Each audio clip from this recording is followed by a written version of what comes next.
नमस्कार दोस्तों, स्वागत है आप सभी का साइंस जर्नी में। दोस्तों, आज मैं एक बहुत ही महत्वपूर्ण टॉपिक पे डिस्कशन करने जा रहा हूँ और हमारे साथ स्पेशल गेस्ट हैं प्रोफ़ेसर विक्रम इलाहाबाद यूनिवर्सिटी से। दरअसल दोस्तों अभी सोशल मीडिया में पूरा हाहाकार मचा हुआ है और सिर्फ़ सोशल मीडिया नहीं प्रैक्टिकल ग्राउंड पे भी। ब्राह्मणवादियों में एक ख़ास तरह की लहर पैदा हो गई है, उनको ऐसा लग रहा है कि जो यूजीसी के नए नियम आए हैं, वो बड़े खतरनाक हैं। तो ये यूजीसी के नए नियम का विरोध कर रहे हैं। आम तौर पर अभी तक ये देखा जाता था कि बहुजन समाज हमेशा इस चीज़ का विरोध करता था कि हमें हक अधिकार नहीं मिल रहा, ये नहीं मिल रहा और इस बार ब्राह्मणवादी उतर आए हैं कि भई ये नियम क्या है? तो आखिर ये क्या माजरा है? क्या वो विरोध कर रहे हैं? क्या बहुजन समाज को उससे कुछ मिल रहा है या उनके हक अधिकार दिलाने की बात हो रही है, उसका विरोध हो रहा है? ये तमाम तरह के प्रश्न हैं, जिससे बहुत सारे लोग अनजान हैं और इस पर पूरा घमासान बना हुआ है, जो भी एजुकेशन सिस्टम में है जो यूनिवर्सिटीज़ में है, कॉलेज में है, उन तमाम लोगों में ये बातें चल रही हैं। तो आज हम इसकी डिटेल्स जानेंगे, मैं आप सबसे यही कहूँगा कि इसको ज़्यादा से ज़्यादा शेयर कर दीजिए, हर बहुजन तक ये आवाज़ पहुँचाइए क्योंकि हमें ये चीज़ देखना है दोस्तों कि जब भी हमारी बातें की जाती है, हमको थोड़ी-सी भी हमारी हल्की-सी भी बात की जाती है, तो कैसे ये मनुवादी, ब्राह्मणवादी जो हैं पूरे ज़ोरों-शोरों से विरोध करने आ जाते हैं और हमारे बहुजन समाज के लोगों को पता भी नहीं होता है कि एक्चुअली में हमारे लिए क्या बातें चल रही हैं या किस चीज़ का विरोध हो रहा है। तो इसीलिए ये जानना बहुत ज़रूरी है। इसको शुरू करने से पहले मैं आप लोगों को ये लीगल डिस्क्लेमर दिखा देता हूँ।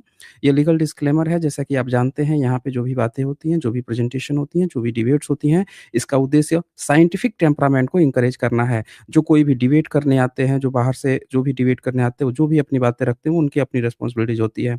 तो चलिए हम समय ना गँवाते हुए हमारे स्पेशल गेस्ट आ चुके हैं, उनको मैं ऐड करता हूँ। प्रोफ़ेसर विक्रम जी आपका बहुत-बहुत स्वागत है साइंस जर्नी पे।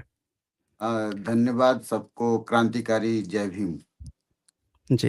प्रोफ़ेसर साहब मैं ये जानना चाहता हूँ कि आप प्रोफ़ेसर हैं और अभी जो माहौल एक क्रिएट किया गया है यूजीसी के जो नए नियम आए हैं और उसका बड़े ज़ोरों-शोरों से जो अपने को तथाकथित जिनके सरनेम होते हैं चौबे, दुबे और इस तरह के जो ब्राह्मणवादी सरनेम हैं, इस तरह के लोग ही विरोध कर रहे हैं। इन्हीं के नाम अक्सरहाँ सामने आ रहे हैं। तो मैं आपसे ये जानना चाहता हूँ कि ये यूजीसी के नए नियम में आखिर ऐसा क्या है कि पूरा मनुवादी और ब्राह्मणवादी ग्रुप जो है वो विरोध करने पे उतरा हुआ है। क्या इससे बहुजन समाज को कुछ फ़ायदा मिल रहा है या क्या चीज़ है ये? जी। धन्यवाद साइंस जर्नी भाई। मैं इसके बारे में डिटेल मेरे हाथ में यूजीसी के जो नियम गाइडलाइन हैं वो मेरे हाथ में ही हैं। और ये 13 जनवरी 2026 को भारत का गजेटियर ऑफ इंडिया में प्रकाशित हुआ है। और इसमें इंग्लिश और हिंदी दोनों में प्रकाशित हुआ है। और यूनिवर्सिटी ग्रांट कमीशन के जो सचिव हैं मनीष जोशी, उनके नाम से ये नोटिफिकेशन आया हुआ है। नोटिफिकेशन का जो पहला हिस्सा है वो प्रियम्बल है, प्रस्तावना है। इसके बाद जो दूसरा हिस्सा है वो ऑब्जेक्टिव है, उद्देश्य है। तीसरा हिस्सा इसका डिफिनेशन है, जिसपे सबसे ज्यादा इसी पे जो तथाकथित अपर कास्ट के लोग हैं, इसी इसी हिस्से पे जो 3C का रूल है और डिफिनेशन का जो हिस्सा है ABC, तो सी पे ही ज्यादा बवाल मचा हुआ है और सी पे ही PIL दाखिल किया गया है सुप्रीम कोर्ट में। हम लोग इस पे चर्चा करेंगे। इसमें कई डेफिनेशन दिया गया है कि यूनिवर्सिटी किसे कहते हैं, एक्ट किसे कहते हैं और जो शेड्यूल कास्ट है डिस्क्रिमिनेशन का क्या मतलब हुआ है। इसमें तरह-तरह के इक्विटी कमिटी जो गठित की उसके बारे में है। ये तीसरा हिस्सा, इस पर हम लोग चर्चा करेंगे। उसके बाद चौथा इसका हिस्सा है ड्यूटी टू प्रमोट इक्विटी, समानता को प्रमोट करने के लिए चौथा हिस्सा बनाया गया है। पांचवा हिस्सा है इक्वल अपॉर्चुनिटी सेंटर, जो इक्वल अपॉर्चुनिटी सेंटर बनाने की सिफारिश की गई है, ये है। और छठा हिस्सा इसका ये है कि इसमें कंपोजिशन ऑफ इक्विटी कमिटी में कौन-कौन लोग होंगे, इसके बारे में बताया गया है। इसके बाद चौथा हिस्सा में गवर्निंग बॉडी के बारे में है। पांचवा इक्वल अपॉर्चुनिटी सेल बनाने का छठा जो मैंने अभी बताया। सातवां, इस कमिटी में कौन कौन लोग होंगे अदर देन जो इक्वल इक्विटी ऑफिस बनेगी। उसके बाद आठवां हिस्सा है टर्म एंड कंडीशन है कि इसमें कितने साल की सजा होगी, इसके बारे में बताया गया, कितने साल में देने होंगे। नौवां हिस्सा है कि सजा के ही बारे में, कोरम के बारे में बात की है। 10वां हिस्सा द इक्वल अपॉर्चुनिटी सेंटर में क्या क्या फंक्शन होंगे, इस फंक्शन पे हम लोग चर्चा करेंगे। बहुत से लोगों को इसके बारे में जानकारी नहीं है। 11वां हिस्सा है कि इसमें जो इक्विटी स्क्वाड बनाने की बात की गई है, जो इसको देखभाल करेंगे। उसके बाद 12वां हिस्सा है, इसी के कमिटी है। उसके बाद जो छठा हिस्सा है, जो मुख्य हेडलाइन में है, इक्विटी हेल्पलाइन है। एक हेल्पलाइन की गठन किया गया है, जिसके बारे में चर्चा है काफी जोरों से। सातवां है measures for the promotion of equity. क्या क्या तौर तरीके अपनाए जाएंगे इस संदर्भ में, इसमें ये डिस्कशन किया गया है, क्या क्या होगा। और उसके बाद आठवां हिस्सा है the procedures of the case of incidence of discrimination. Discrimination का जो कोई घटना घटती है तो उस घड़ी क्या क्या इसमें नियम होने चाहिए, क्या क्या इसमें डिसीजन लिया जाना चाहिए। नाइन्थ हिस्सा है अपील। एक व्यक्ति अपील कहाँ करेगा। और 10वां हिस्सा है मॉनिटरिंग। जो इसका जो तीसरा और 10वां बहुत इम्पोर्टेंट है कि मॉनिटरिंग करने के लिए जो पहले की यूजीसी गाइडलाइन में ये हिस्सा नहीं है। तीसरा और 10वां हिस्सा पहले की जितनी भी यूजीसी गाइडलाइन आई हैं, मॉनिटरिंग का जो सिस्टम था वो आम तौर पे यूनिवर्सिटी के ऊपर छोड़ दिया गया है, वो नहीं है। और 10वां है कि अगर अगर यूनिवर्सिटी कॉलेज इस तरह के नियम्स को कंप्लायंस नहीं करते हैं तो उनको क्या क्या सजा मिलेगी, ये है। और नीचे लास्ट में मनीष जोशी सेक्रेटरी का नाम दिया हुआ है। आपको ये बताता चलूं कि इस जो कमिटी बनी है, इसका पार्लियामेंट्री कमिटी में दिग्विजय सिंह थे जो इसके चेयरपर्सन हैं, जो ठाकुर बिरादरी से हैं, क्षत्रिय कह सकते हैं आप, जो पूर्व मुख्यमंत्री रहे हैं वहाँ के मध्य प्रदेश के मध्य या प्रदेश। Central government. हाँ, सेंट्रल गवर्नमेंट में ये इसके चेयरपर्सन हैं। और इसके बाद ये जो यूजीसी के जो सदस्य लोग हैं वो हैं, जिसमें एक एससी के सदस्य हैं, बाकी जनरल कैटेगरी से हैं। और ये सेंट्रल यूनिवर्सिटी के वाइस चांसलर ज्यादा तक हैं, ज्यादातर अपर कास्ट के हैं। और एक एससी के हैं मेरे ख्याल से, और सेंट्रल यूनिवर्सिटी के हैं।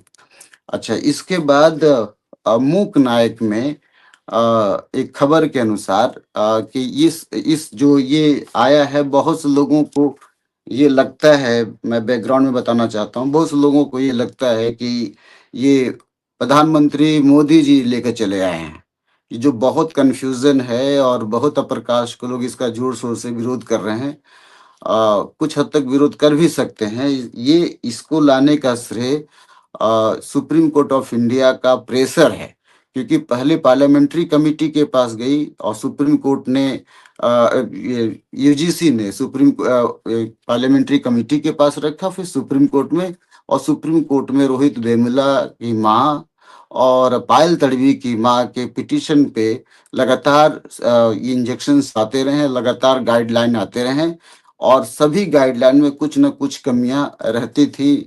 और उन्हीं कमियों को सुधारने के बाद यह गाइडलाइन आया है। तो इसका ज्यादा तरह से सुप्रीम कोर्ट को दिया जाना चाहिए और पार्लियामेंट्री कमेटी को दिया जाना चाहिए।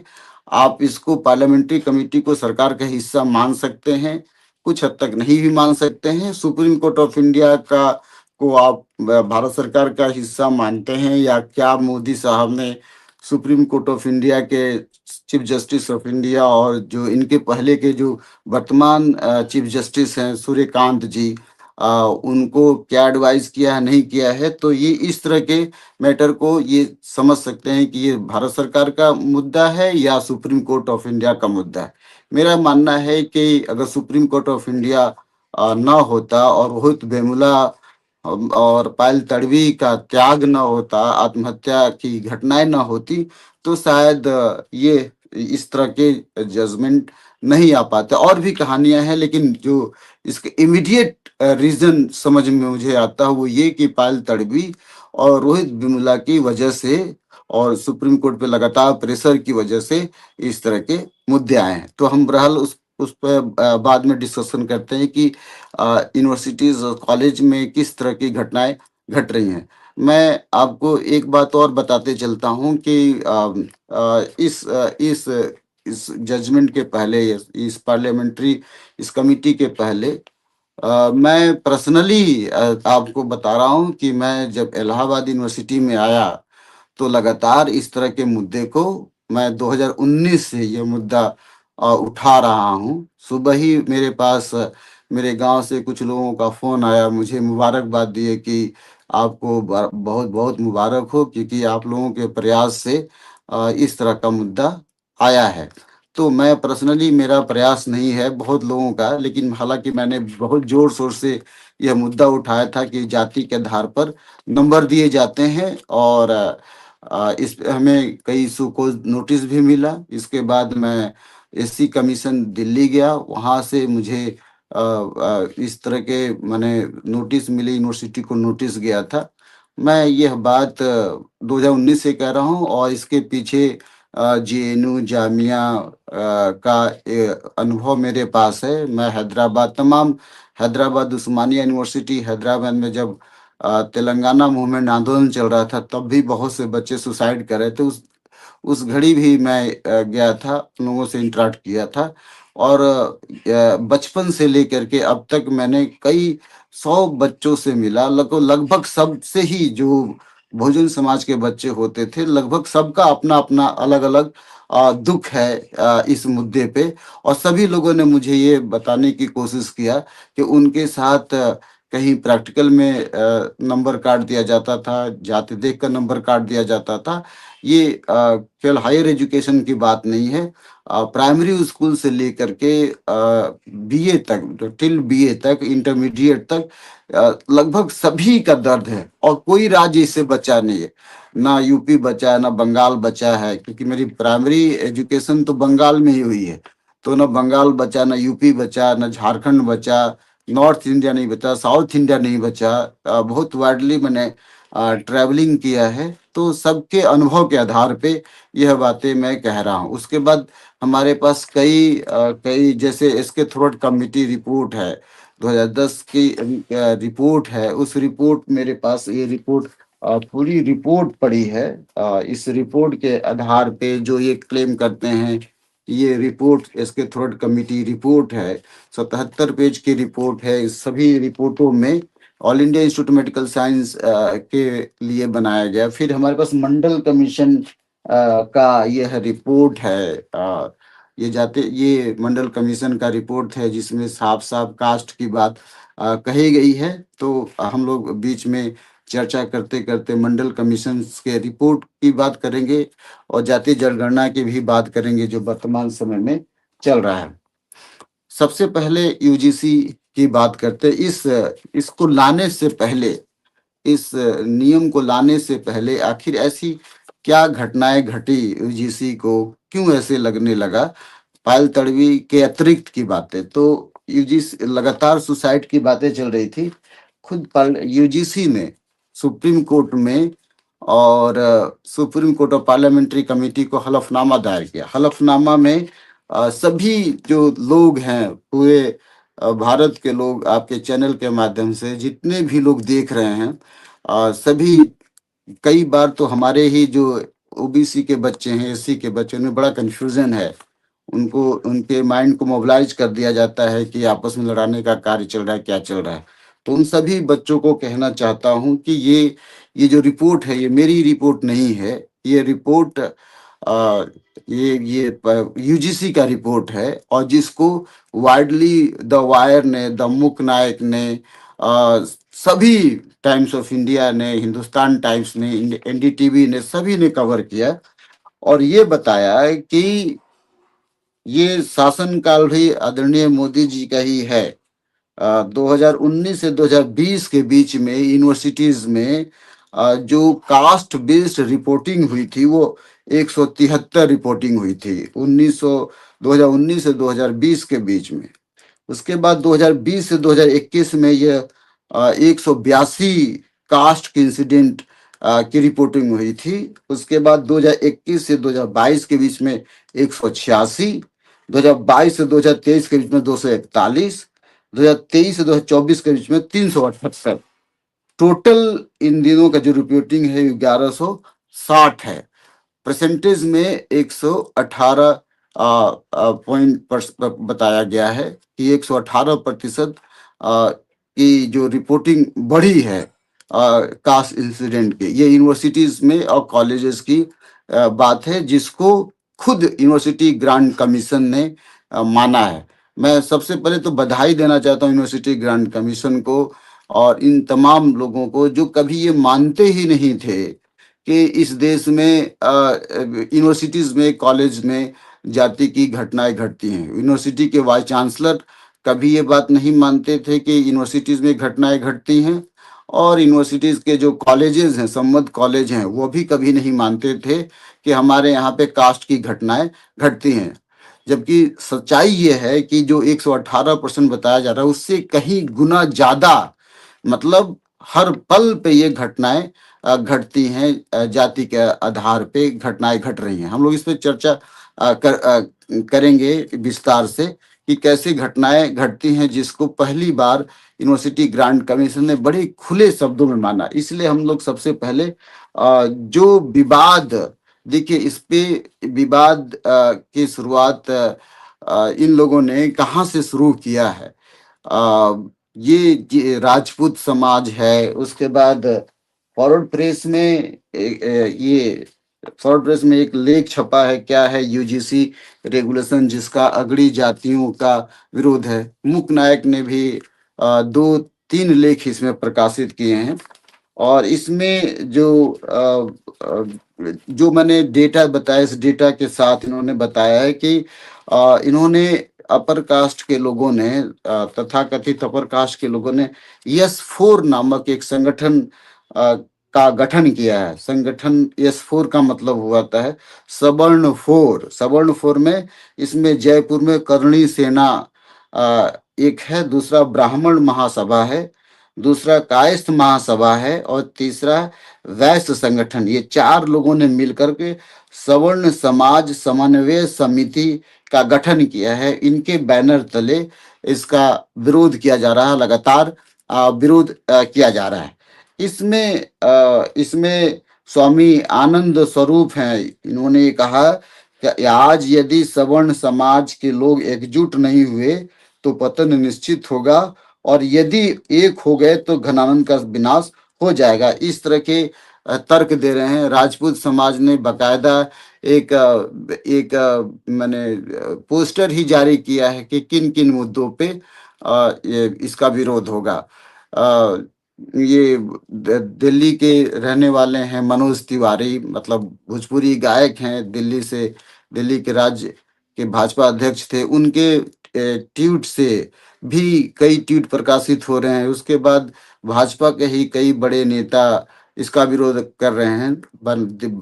आपके बिहार से भी कुछ लोग विरोध कर रहे हैं और लगातार इस तरह के शुभम शुक्ला नामक कोई छात्र, कोई लड़का है जो लगातार अगेंस्ट में ट्वीट निकाल रहा है और कह रहा है कि ये गलत होगा।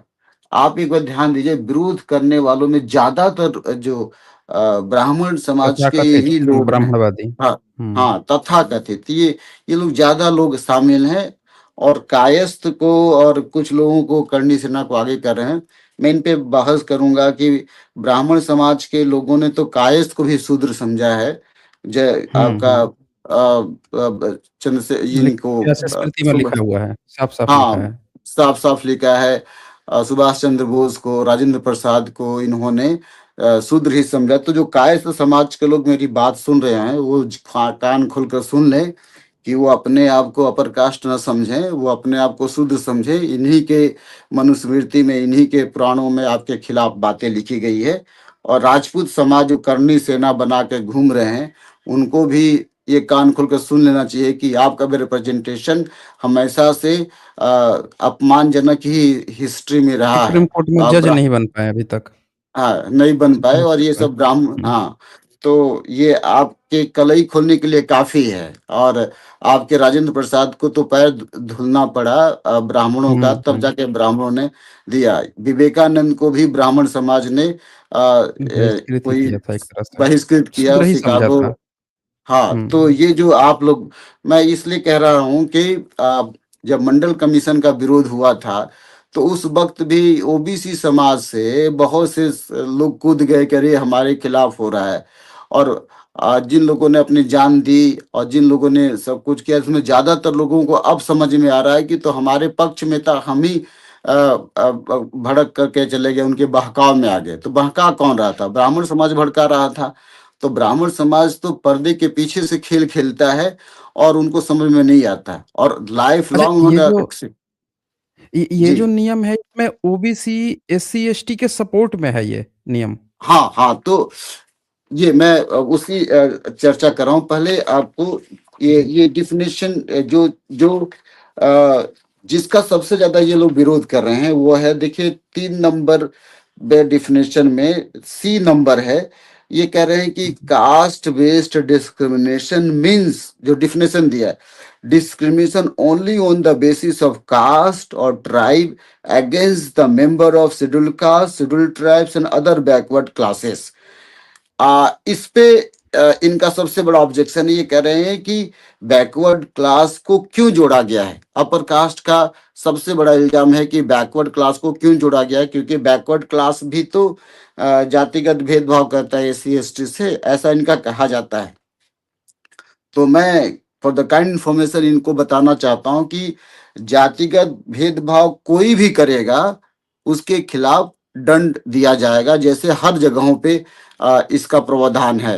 आप किसी भी कम्युनिटी को, यदि कास्ट बेस्ड आप गतिविधियां करते हो, तो हो सकता है आपके ऊपर एससी एसटी एक्ट न लगे, लेकिन आपके खिलाफ पैनल बैठेगा, आपके खिलाफ कार्रवाई की जाएगी। ऐसा नहीं कि आप बैकवर्ड क्लास के हैं तो आपके साथ नहीं होगा, या विभिन्न जातियों के अंतर्गत भी जो समस्या है उस पर कार्रवाई नहीं होगी।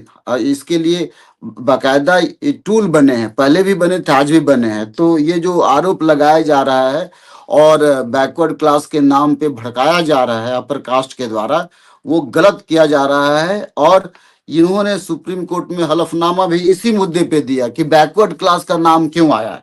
क्या बैकवर्ड क्लास के लोग जातिगत भेदभाव नहीं करते? तो मैं फिर कह रहा हूं कि ये सुप्रीम कोर्ट में ठहर नहीं पाएगा। और जो जज साहब हैं निश्चित तौर पे इसको संज्ञान लेंगे कि ये इनके साथ ये जो आरोप लगाया गलत है। मैं इसलिए कह रहा हूं कि गलत है कि जो बैकवर्ड कास्ट ये तो पहला यहाँ क्लास लिखा है, मुझे क्लास कहने में दिक्कत है कि ये क्लास क्यों लिखा है यहाँ पे। शेड्यूल कास्ट है, शेड्यूल ट्राइब है, तो बैकवर्ड कास्ट होना चाहिए, क्लास नहीं होना चाहिए। लेकिन उन्होंने क्लास लिखा है, जो एक बड़ी राजनीति है कि इसको हुँ। लेकर के मैं पहले भी डिस्कशन किया हूँ कि मंडल कमीशन के समय में भी ये बैकवर्ड क्लास कहा गया। और डॉक्टर बी आर अम्बेडकर के समय में जब ये मुद्दा चला था, तब भी ये मुद्दा काफी गर्माया था। तो डॉक्टर बाबा साहब अम्बेडकर हमेशा कास्ट की बात करते हैं, ये लोग क्लास लाने की कोशिश कर, इकोनॉमिक का एंगल लाना चाहते हैं, जो कि गलत है। कास्ट ही सत्य है। तो इस पे हम और चर्चा करेंगे। तो इस पे इनका सबसे बड़ा ऑब्जेक्शन है, जो कि मैं मानता हूं कि ठहर नहीं पाएगा। मैं इसलिए कह रहा हूं कि पूरे भारत के लोगों को मैं बताना चाहता हूं कि बैकवर्ड जो कास्ट है उनके साथ भी जातिगत भेदभाव होता है। जैसे मसलन बैकवर्ड कास्ट के लोगों को ध्यान रखना चाहिए कि मैं ज्यादा दिन की बात नहीं कह रहा हूं, अभी हाल की ही कुछ घटनाएं घटी हैं, जिसमें जैसे जैसे सबको पता है, पूरे भारत के लोगों को पता है कि इटावा में जो यादव समाज के मुकुटमणि यादव थे, वो कथावाचक ही तो थे। वो यादव समाज हुँ, थे, हुँ। बैकवर्ड कास्ट के थे। और उनके ऊपर रेणु तिवारी नामक महिला का मूत्र विसर्जन करके पवित्र किया गया था। तो हुँ, मैं उन अपर कास्ट के लोगों से पूछना चाहता हूँ कि मुकुटमणि यादव कौन से कास्ट के हैं? क्या वो यादव ने क्या क्या वो पिछड़े वर्ग के नहीं हैं? क्या वो बैकवर्ड कास्ट के नहीं हैं? तो यादव समाज के साथ अगर इस तरह की गलतियां की जा रही हैं लगातार, तो आप किस आधार पे कह रहे हैं कि यादव समाज के साथ यूनिवर्सिटीज कॉलेज में नहीं होता है? आप बहुत से यूनिवर्सिटीज में एनएफएस कर दिया जाता है, नॉट फाउंड सुटेबल कैंडिडेट के रूप में। ज्यादातर हुँ, उनको निकालने का प्रक्रिया होता है। कई यूनिवर्सिटीज में लगातार ये घटनाएं चली, हमारी यूनिवर्सिटीज में चले, जेएनयू में चला, जामिया में चला। आपने एक पॉलिटिक्स बना लिया है कि नॉट फाउंड सुटेबल कैंडिडेट करके ओबीसी समाज को निकाल देते हैं। तो क्या यह डिस्क्रिमिनेशन नहीं है? तो डिस्क्रिमिनेशन है। हुँ, दूसरा घटना रोहित यादव का है, जिसका दीपक पांडे ने चोटिया खींच लिया था और वो कहा था कि यादव के लड़के अब यादव समाज के लोग अगर कथावाचक करेंगे तो बाकी लोग क्या करेंगे, तुम इस लायक नहीं हो, कुछ इस तरह की बातें कही थी। दीपक पांडे ने कहा था, वहां रेणु तिवारी ने। और इसी तरह से बांदा में किसी टीचर ने यादव के लड़के को कहा था कि तुम तो भैंस चराओ जा करके, गाय चराओ, तुम क्या कर रहे हो, ये कहा था। इसके बाद इसी तरह से मध्य प्रदेश की घटना है, जहां पे ओबीसी समाज की, पटेल समाज की लड़की को ये कहा गया कि तुम कथावाचक नहीं कर सकती, ये सबके सामने है। हुँ, इसी हुँ, हुँ। मध्य प्रदेश उसको में मुजरा कुशवाहा करने के लिए समाज, बोला गया। हाँ, हुँ, कि तुम जाके ब्राह्मण से शादी करो तभी जाकर के कथावाचक कर सकती हो। और पटेल समाज की बात है, ये पूरे पटेल समाज के लोगों को मैं कहना चाहता हूँ, या जितने भी अपर कास्ट के लोग हैं, मैं उनसे कहना चाहता हूँ कि क्या पटेल समाज के लोग कथावाचक नहीं बन सकते? वो तो आप ही की बात कर रहे हैं, हमारी बात तो कर भी नहीं रहे हैं। लेकिन वो कह रहे हैं हुँ, कि कथावाचक बनने का शर्त यही है, जब आप अपर कास्ट यानी ब्राह्मण से शादी करेंगे, शर्त है कि ब्राह्मण से शादी करेंगे, तो ये शर्त है। उसके बाद कुशवाहा समाज के लड़के का पैर धुला करके पिलवाया गया, सबको पता है।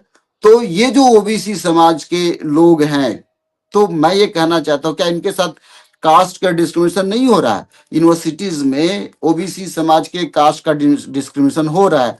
इसी जेएनयू में जब मंडल कमीशन आया था, इसीलिए मैं मंडल कमीशन का नाम लिया, कि देखिए मंडल कमीशन की रिपोर्ट है।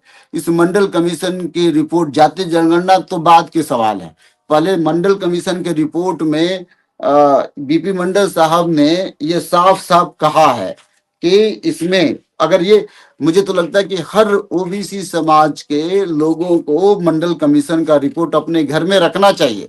जो लोग नहीं रख रहे हैं उनको पता नहीं। तो इस मंडल कमीशन बिल्कुल के सही। रिपोर्ट में कहा गया, देखिए ये इसमें लिखा है, there is equality only among equals, to equate unequals to the perpetuate inequality. समानता केवल समान लोगों के बीच होती है, असमान को समान के बराबर रखना, असमानता को स्थिरता प्रदान करना है। ये पहला बताया गया है, इस तरह का रिपोर्ट बनाया गया। इस रिपोर्ट में ये कहा गया कि 52% हमारा जो ओबीसी समाज की संख्या है, फिर भी हम इन भारत सरकार के सुप्रीम कोर्ट के गाइडलाइन के अनुसार कि रिजर्वेशन की संख्या 49 दशमलव 9 क्या उससे ऊपर, 50 से ऊपर नहीं जा सकता, इसीलिए हमें 27% रिजर्वेशन चाहिए। तो यहाँ पर भी हमने कंप्रोमाइज किया। और जब ये मंडल कमीशन का रिपोर्ट आया था, आपके सारे टीवी पे, चैनल्स पे, अखबार में सब आया था कि लोग मर रहे थे। बीपी सिंह को गाली दिया जा रहा था लगातार, क्योंकि बीपी सिंह लेकर आए थे। और उसके बाद मंडल कमीशन का जो 27% रिजर्वेशन की कोशिश भी किया गया था, उसको भी पूरे भारत में ठीक से पहली बार लागू नहीं हो पाया। और सबको पता है कि मोहन सिंह चीफ मिनिस्टर मध्य प्रदेश, जब उन्होंने लागू करने की बात की तो यहीं के लोगों ने इनको गाली देना शुरू किया, ये कोई जग जाहिर है। तो क्या क्या उनके साथ डिस्क्रिमिनेशन की बातें नहीं है? एक बात और मैं कहना चाहता हूँ, फिर इस कमीशन के रिपोर्ट पे आता हूँ, कि जब लोग ये बातें कहते हैं कि भाई जो ओबीसी समाज है, ये शूद्र समाज है, तो क्या ओबीसी समाज के खाते में यादव है तो वो गाय चराएगा, तेली है तो तेल निकालेगा, कुशवाहा है तो मूली मूरी सब्जी उगाएगा। क्या यही इनका काम बचा रह गया है? क्या यही अपर कास्ट के लोग चाहते हैं कि शूद्र समाज के लोग बस यही करते रहें? क्या ये जातिगत भेदभाव नहीं है? यह भी जातिगत भेदभाव है। खैर, तो ये जो ओबीसी जो ये जो डिस्क्रिमिनेशन है, इसके आधार पे 3C के आधार पे दिया गया है। अच्छा, अब इसमें दूसरे रेगुलेशन में क्या दिक्कत है? इन्होंने इक्विटी कमेटी गठित किया है, और ये committee head of the higher education के नाम से गठित की जाएगी। इसको लेकर के अपर कास्ट के लोग कर रहे हैं कि ये भेदभाव है, क्योंकि कोई भी व्यक्ति, बहुत हंसी वाली बात है, किसी हमारे साथी ट्वीट करके बता रहे थे कि हमको बहुत डर लग रहा है। क्या डर लग रहा है? वो कह रहे हैं कि कोई अपर कास्ट की लड़की यदि किसी SC ST OBC के साथ प्यार मोहब्बत करती है, और यदि वो रिजेक्ट कर देती है उसके प्रपोजल को, तो उस पे SC ST के लोग केस कर देंगे। इस तरह की बातें कर रहे हैं। ये कितना वाहियात तरह का बातें हैं। आज तक तो इस तरह की बातें हो नहीं रही हैं। और क्या प्यार मोहब्बत में किसी न किसी कास्ट के साथ रिजेक्शन और अप्रूवल भी होता जाता है? ये तो अलग की कहानी है। तो ये वाहियात सवाल है कि कि हम कोई SC ST के लोग जानबूझ करके जा करके कर देंगे। इसीलिए ST SC एक्ट को लेकर भी इन लोगों ने मैंने आंकड़े रखे, मैं आपको बताऊंगा। तो ये प्रॉब्लम है। दूसरा, इनको क्या प्रॉब्लम है? इक्वल अपॉर्चुनिटी सेंटर खोला गया है इस रेगुलेशन को ठीक से देखने के लिए, ताकि सभी को बराबर की समानता मिले। क्योंकि इसके बाद इक्विटी हेल्पलाइन खोला गया है इसके तहत, कि कोई भी व्यक्ति कोई समस्या हो तो इस हेल्पलाइन के माध्यम से अपना केस रजिस्टर्ड करवा सकता है। और जो इनको दिक्कत हो रही है, देखिए इसमें जो दिक्कत हो रही है इनको, वो दिक्कत ये हो रही है कि सब जगह पे इनको एम्पावरमेंट कर दिया गया है, और ये कभी भी किसी के खिलाफ केस कर सकते हैं। मतलब जैसे, अच्छा, ये इक्वल अपॉर्चुनिटी ऑफिस के तहत अलग अलग फंक्शन दिए गए हैं। पहले मैं कमिटी की बात कर लूं, और इस कमिटी के बारे में इनको ये बायस है कि भाई कमिटी गठित कर करके किसी भी मेंबर के खिलाफ आप ये SC ST एक्ट या कोई धारा लगा सकते हैं। तो मैं साइंस जर्नी के माध्यम से सभी लोगों से कहना चाहता हूं कि भारत में पहले भी ऐसा नहीं था, अब भी नहीं था। कोई केस होता है तो बाकायदा उसके ऊपर रिपोर्टिंग होती है और छानबीन किया जाता है। पहले वाले केस में ये था कि, पहले के रेगुलेशन में ये था कि अगर कोई झूठा केस पाया जाता है तो उस पर दंड का प्रावधान था। इसमें इस तरह की बात नहीं है। इससे इनको प्रॉब्लम है कि क्यों नहीं दंड का प्रावधान है। तो मैं आपको ये कहना चाहता हूं कि पहले वाले केस में क्या होता था कि अगर कोई SC ST का लड़का अगर इस तरह की बात जाकर के यूनिवर्सिटी में कहता था, तो यूनिवर्सिटी क्या करती थी कि इस पे लीपापोती करती थी। कहती थी कि भाई हमारे यहाँ पे इस तरह की कोई घटनाएं नहीं घटती थी। और अगर कोई बच्चा साहस के साथ कह भी देता था, तो अपने ही किसी SC ST के प्रोफेसर को बैठा करके, आप ये कह सकते हैं यस मैन को बैठा करके, जो यूनिवर्सिटी के प्रोफेसर की बात मानता हो और वाइस चांसलर की बात मानता हो, उसके आधार पर उस केस को लिपापोती कर देते थे। लिहाजा कोई भी बच्चा अपनी हिम्मत के साथ ये केस रजिस्टर नहीं कर पाता था। और शायद दिग्विजय सिंह ने यह बात समझी, और यही बात पार्लियामेंट्री कमेटी ने समझा, यही बात UGC ने समझा कि बार बार यह केस किया जाता है, तो ये कह देते हैं कि ऐसा कुछ नहीं। क्योंकि जब भी कोई केस करता है तो उसके साथ पूरी यूनिवर्सिटी के टीचर्स मिसबिहेव करते हैं। एक तो टीचर उनके साथ नहीं खड़े होते, वो उसको नेगेटिव रूप में देखते हैं। दूसरा, छात्र डर की वजह से कि मेरा नंबर कट जाएगा, मेरे साथ दिक्कत हो जाएगी, छात्र भी खड़े नहीं होते हैं। लिहाजा जो व्यक्ति केस करता है वह अकेला पड़ जा अलग थलग पड़ जाता है पूरी यूनिवर्सिटी में, और नतीजा ये होता है कि उसका केस समाप्त हो जाता है, वह दबाव में आकर पढ़ाई छोड़ देता है या छोड़ देती है। अगर रेप का केस है तो रेप के केस में तो और भी यूनिवर्सिटी नेगेटिव रुख अपनाती है। मतलब जो रेप विक्टिम होता है उसके पक्ष में तो ना यूनिवर्सिटी खड़ी होती है और ना ही डिपार्टमेंट के लोग खड़े थे। इसीलिए क्या होता है कि कई बार इस तरह के लोग साहस नहीं जुटा पाते थे। मतलब मैं एक आपको इसी संदर्भ में एक आंकड़े देना चाहता हूं।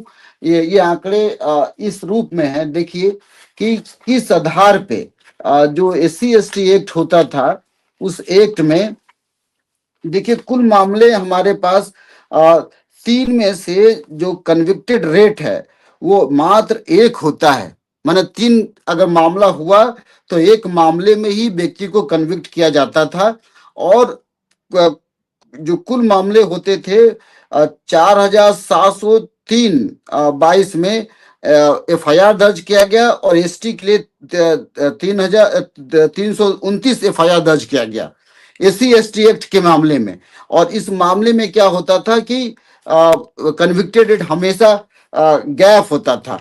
जैसे मैं इंडियन एक्सप्रेस का एक आंकड़े देना चाहता हूं SC ST एक्ट के मामले में कि जो कन्विक्टेड जो चार्जशीट फाइल होती तो इसका आंकड़ा है 60.38%, और कन्विक्टेड रेट होता था 14.78। इतना लंबा गैप, तो क्या बाकी जो केस फाइल होता सब फर्जी होता था, या ऐसा ऐसा है कि सारे गलत FIR होते थे? क्या क्या पुलिस पागल होकर के FIR दर्ज करती थी या पैसा खा के FIR दर्ज कर लेती थी? इसका मतलब यह है कि जो FIR दर्ज होता कहीं ना कहीं बहुत कम 1-2% के रूप में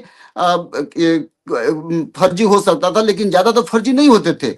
लेकिन कन्विक्टेड रेट आपने 14.78% दिखाया है।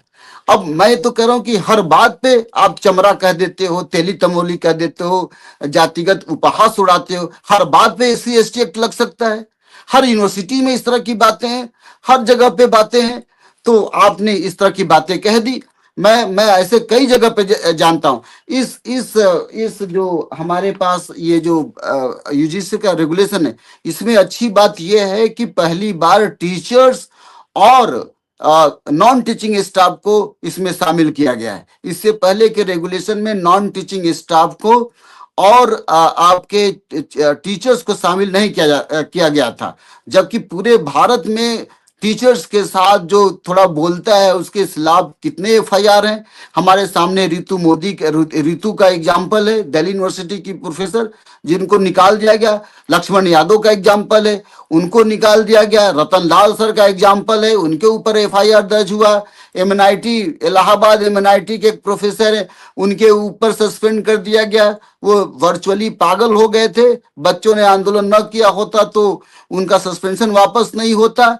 साउथ इंडिया के 3 ऐसे एग्जाम्पल हैं जिनको जाति के आधार पर नंबर दिया गया, उनको सस्पेंड करने की कोशिश कर दी गई। 3 ऐसे टीचर्स थे साउथ इंडिया के, उसके ChatGPT से या आपके टाइम्स ऑफ इंडिया के में मिलेगा। इंडियन एक्सप्रेस का ये डेटा मैं दे रहा हूं। इसमें 2022 में 93 कन्विक्टेड हुए थे और 877 लोगों को छोड़ दिया गया। माने हम ये कहें कि 877 लोगों ने गलत किया। क्या वो सचमुच में गलत FIR करा रहे थे? क्या गांव में इस तरह की बातें, शहरों में, यूनिवर्सिटीज में, कॉलेज में इस तरह की बातें नहीं हो रही थी? लेकिन इंडियन एक्सप्रेस कह रहा है कि 877 लोगों को छोड़ दिया गया। 2023 में 92 घटना घटी और 1093 लोगों को छोड़ दिया गया। 2024 में 114 घटनाएं कन्विक्टेड रेट हुए, कन्विक्शन हुआ और 1092 लोगों को छोड़ दिया गया। 2025 में 299 कन्विक्टेड हुए और 3062 लोगों को छोड़ दिया गया। तो इतना गैप क्यों? क्या हमें मान ले फर्जी हैं? सब फर्जी हैं तो सबको जेल में डालिए। अब आपके पास तो SC ST एक्ट में प्रावधान भी है कि ये फर्जी हैं, सबको जेल में डालिए। इसका मतलब फर्जी नहीं होता है, कुछ ना कुछ सच्चाई होती है, लेकिन यही अपने लोगों को बैठा करके, एससी एसटी के लोगों को उनके खिलाफ कर करके, ओबीसी को इनके खिलाफ खड़ा कर करके इस तरह के केस करवाए जाते हैं, जो कि दिखाई पड़ रहा है। तो ये जो कह देते हैं कि भाई इनके साथ घटनाएं नहीं घट रही हैं, ओबीसी के साथ नहीं घटनाएं घटी, एससी के साथ नहीं घटनाएं घटी, ये गलत है। तो हम लोग कमेटी की बात कर रहे थे।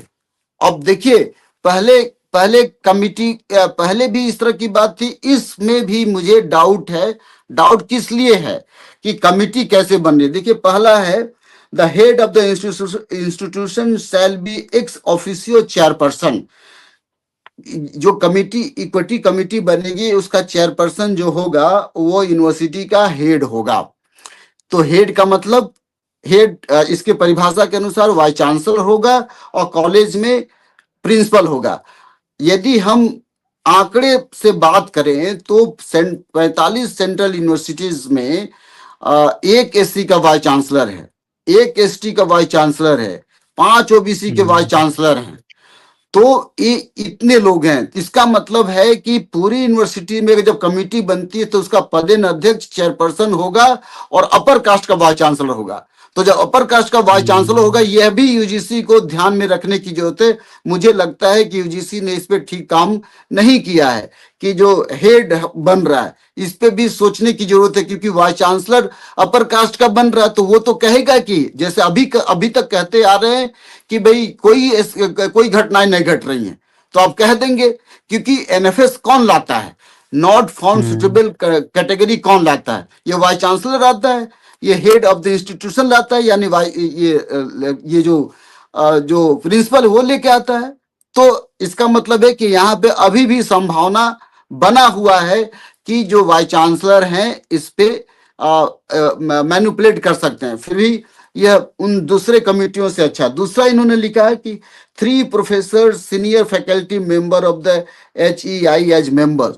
इसमें यह तय नहीं है कि 3 professor senior faculty member general category के हैं कि किस कैटेगरी के हैं, लेकिन ऐसा लगता है ये जनरल कैटेगरी के हैं। तो जब आपका एक वाइस चांसलर जो अपर कास्ट का है, 3 प्रोफेसर जो अपर कास्ट के हैं, फिर लिखा है 1 staff member other than the teacher of the HEI as a member. एक staff member non teaching staff. ये स्टाफ मेंबर वो होगा जो रजिस्ट्रार हो सकता है, जो फाइनेंस ऑफिसर हो सकता है, जो आपका कंट्रोलर ऑफ एग्जामिनेशन हो सकता है, और या फिर आपके चीफ प्रॉक्टर हो सकता है। पूरे भारत के आंकड़े, भारत हमारे पास आंकड़े नहीं है, एक आंकड़े हैं कि कितने रजिस्ट्रार हैं। आपको पता है कि जो मुझे जानकारी है कि वो अब तक 2 रजिस्ट्रार एससी के हैं और शायद 2 ही 3 रजिस्ट्रार ओबीसी के हैं। आंकड़े हमारे पास नहीं है, कहीं मैंने पढ़ा था। तो आपके रजिस्ट्रार भी अपर कास्ट के हो गए।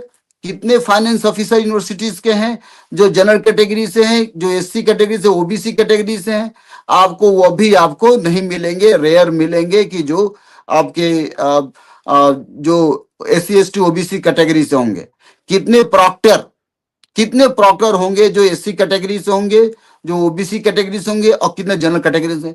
यहाँ भी आंकड़े धोखा दे जा रहे हैं कि 99% जो प्रॉक्टर होते हैं वो अपर कास्ट के होते हैं। तो शासन किस पे देंगे? ये कहेंगे कि गलती तो इनसे होती नहीं है। लगातार अगर किसी ने चमार कह दिया, जो चमार कहने की बात आम बात है, चमार के नाम पे गाली देना या ओबीसी के नाम पे गाली देना, तिली तमोली कहना, अहिरा कहना, इसका मुंह देखना पाप है, ये कॉमन बातें हैं।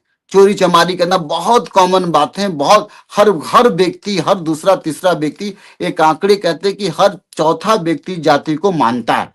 तो हर चौथा व्यक्ति, यूनिवर्सिटी के लोग आकाश से थोड़ो आएंगे। तो वहां पे भी ये बात है। तो ये यहाँ पे बताता है कि वो कौन लोग होंगे। जाहिर है कि अपर कास्ट के होंगे, तो अपने आप ये 4 अपर कास्ट के होंगे। उसके बाद लिखा है कि 2 representative from civil society having relevant experience as member. अब 2 रिप्रेजेंटेटिव होंगे जो सिविल सोसाइटी, यानी सिविल सोसाइटी का परिभाषा क्या होगा? सिविल सोसाइटी का मतलब जो ऐसे लोग जो एनजीओ चलाते हैं, नॉन गवर्नमेंटल ऑर्गेनाइजेशन, एनजीओ के लोग जो इस तरह के एक्सपर्टीज रखते हैं। तो एनजीओ कौन चलाने वाले लोग हैं पूरे भारत में? एनजीओ कौन चलाते हैं? जाहिर है कि जितने भी बड़े एनजीओ हैं उसमें अपर कास्ट के ही लोग हैं। तो जो अपर कास्ट के लोग आएंगे, चूंकि एनजीओ की बात आ गई, मुझे याद आ गया, बॉन्डर फिल्म देखिएगा, फिल्म बॉन्डर, जिसमें भंवरी देवी का केस है। भंवरी देवी वो महिला है जिसके साथ गैंग रेप करते हैं वहां के गुज्जर बिरादरी के लोग, जो जिसे आप अपर कास्ट कह सकते हैं, या गुज्जर को कई बार ओबीसी के तहत जनरल कैटेगरी में माना जाता है, कई बार हम उसको बहुजन समाज या इस तरह के मानते हैं, लेकिन ये बहरहाल ये अपर कास्ट की मानसिकता लिए इन्होंने रेप किया। और राजस्थान हाई कोर्ट ने ये जजमेंट दिया कि अपर कास्ट के लोग एक नीची जाति के लड़की से रेप कर ही नहीं सकते। ये किसका जजमेंट है? मैं हाई कोर्ट के, राजस्थान हाई कोर्ट का नाम ले रहा हूं। राजस्थान हाई कोर्ट ने कहा कि ये लोग तो रेप कर ही नहीं सकते। फिल्म बवंडर बना है साथियों, जिनको मेरी बातों पे विश्वास नहीं है वो कृपया कर बवंडर फिल्म देखे, ये सत्य घटना पर आधारित है। और मैं जब जेएनयू में पढ़ता था तो भंवरी देवी से खुद ही मिला था, मैं जा करके मिल कर आया था। मुंबई वर्ल्ड सोशल फोरम की घटना है, मैं वहां गया। जब भंवरी देवी आई तो मैं जब उनसे मिलने गया तब मैं पत्रकार था, प्रभात खबर अखबार का पत्रकार था। तो मैं जब मिलने गया तो भंवरी देवी से जी से मिला ही था, उनसे अपनी बात कहने की शुरू की थी कि वो तुरंत नाराज होकर चली गई। क्यों नाराज होकर चली गई? क्योंकि सब लोगों को चटकारे बातें पूछना था कि कैसे रेप हुआ, कैसे सेक्स हुआ, लिंग तुम्हारी योनि के अंदर गया था कि नहीं गया था, इस तरह की बातें लोग करते हैं। रेप विक्टिम के साथ इस तरह के सवाल, सुप्रीम कोर्ट ने इस पर रोक लगाई थी कि रेप विक्टिम्स के साथ इस तरह के सवाल नहीं करने चाहिए, लेकिन किया गया। तो मजे की घटना है, उस फिल्म को आप बारीकी से देखिएगा। इसी नॉन गवर्नमेंटल जो सिविल सोसाइटी का, मैं आपके माध्यम से यूजीसी को कहना चाहता हूं, यूनिवर्सिटी ग्रांट कमीशन को कहना चाहता हूं, किस तरह के सिविल सोसाइटी की बात करें। ये सिविल सोसाइटी की महिलाएं जब भंवरी देवी से मिलने जाती हैं तो अपना ड्रेस देखती हैं, अपने लिपस्टिक देखती हैं और कहती हैं बहुत अच्छा जगह पे चल रहे हैं हम। तो ये इनका जो सेंसिटिवनेस है, एक औरत मर रही है उसके साथ तरह तरह का अत्याचार किया जा रहा है, और आप कह रहे हैं कि हमारा लिपस्टिक खराब हो रहा है, हमारे ड्रेस ठीक नहीं है। तो नॉन गवर्नमेंटल जो एनजीओ हैं उनके जो रिप्रेजेंटेटिव होते हैं इस तरह की बातें सोचते हैं, बहुत ज्यादा हाईली सेंसिटिव नहीं होते, क्योंकि लगातार उनके साथ इस तरह की लोग मुलाकात कर, कुछ एनजीओ को छोड़ करके, मैं सबकी बात नहीं कर रहा हूं, अपवाद को छोड़ करके ज्यादातर लोग इस तरह के होते हैं। तो ये जो यूनिवर्सिटी ये जो नॉमिनेट करने वाली बात है कि दो सिविल सोसाइटी लोगों को रखेंगे, मैं पूछ रहा हूं कि किसको रखेंगे? कौन तय करेगा कि ये व्यक्ति, जब एससी एसटी ओबीसी का मैटर आएगा तो ये क्या पार्सली होकर के, या यूं कहें कि पारदर्शी होकर के जजमेंट देंगे? अगला है कि two student representative to be nominated based on academic merit, excellence in sports performance in co curricular activity, special invitee. दो छात्र स्पेशल इन्वाइटी होंगे, इसमें शर्त लगा दिया है मेरिटेरियस होंगे, एक्सेलेंस होंगे, परफॉर्मेंस होंगे। अब आपके माध्यम से पूछना चाहता हूं कि कितने एससी एसटी के लोग गोल्ड मेडलिस्ट होते हैं यूनिवर्सिटी में? कितने लोग टॉप करते हैं? और कौन टॉप कराता है? यही प्रोफेसर टॉप कराते हैं, ये जो जाति देखकर नंबर देते हैं। मैं पानी पीता हूं। जी, जी, ज़रूर, ज़रूर, हाँ। ज़रूर। दरअसल आप सभी लोग देख रहे हैं, मैं आप सबसे कहूँगा कि इसको ज़्यादा से ज़्यादा शेयर कीजिए, हर बहुजन तक ये आवाज़ पहुँचनी चाहिए। बहुत ही खूबसूरत जानकारी दे रहे हैं प्रोफ़ेसर साहब, और ये जानकारी बहुत ही इम्पोर्टेंट है हम सब के लिए। तो इसीलिए हाँ, शेयर करने में कोई कंजूसी ना करें और लाइक करने में। जी। तो साथियों देखियो, ये कहना है कि दो छात्र जो मेरिटोरियस होंगे, एकेडमिक मेरिट लिखा है। अब मेरा ये सवाल है यूजीसी से भी सबसे, कि पूरे भारत की यूनिवर्सिटीज में अगर गोल्ड मेडलिस्ट का हम एक रेशियो निकालें तो किस जाति के लोग टॉप करते हैं, किस जाति के लोग स्पोर्ट्स में जाते हैं, किस जाति के लोग मेरिट की बात, हमको आपको एग्जाम्पल नहीं मिलेंगे कि एससी एसटी ओबीसी के लोग आजादी के बाद से अब तक कितनी यूनिवर्सिटी टॉप किए होंगे। फिर ये कह देते कि एससी एसटी के लोग मेरिट होता ही नहीं है। तो आप यहाँ पे किसको रखेंगे? इसका मतलब कि दो लड़के जो लड़के लड़कियां जो भी जाएंगे वो अपर कास्ट से होंगे, और जो गोल्ड मेडलिस्ट होंगे उनके पास कितनी कितनी जानकारी होगी जाति की। ये लड़के मजाक उड़ा रहे हैं।